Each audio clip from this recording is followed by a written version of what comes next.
creo que pro definitivamente, y eso va muy en mi ADN, generar los ingresos. Al final, vivir de las subvenciones, de los grants, de las donaciones es súper complejo, cada vez más difícil y más en esta realidad que estamos viviendo ahora. Eso es un pro.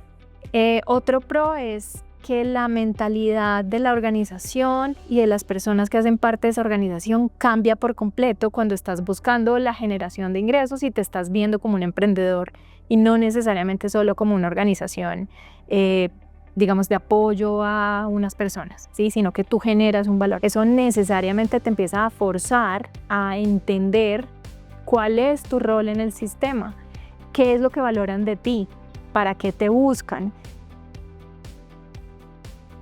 Contras.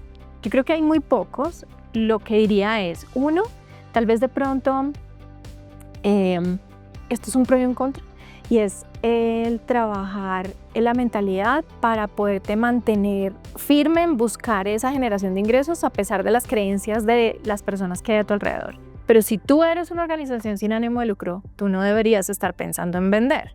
O te van siempre a decir, pero es que tú estás obligado a dar esto gratis o estás obligado a prestar tu servicio y nosotros no deberíamos pagar, por ejemplo, por esto. Y otro contra es que desafortunadamente pues como que nos vamos yendo con las tendencias y terminamos viendo que hay muchas personas y organizaciones buscando generar ingresos con los mismos servicios.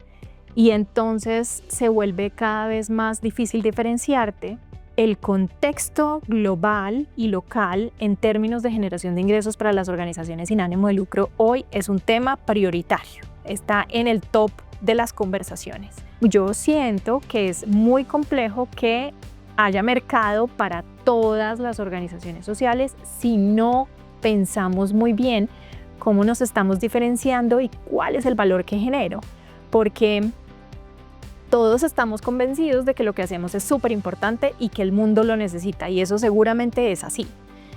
¿Hasta qué punto ese otro está dispuesto a pagar por esto? ¿Sí? Y esa es la gran pregunta. Porque el hecho de tener un cliente no quiere decir que tienes ya un producto. Y ahí es donde viene el reto. Entonces creo que hay muchos pros, pocos contras,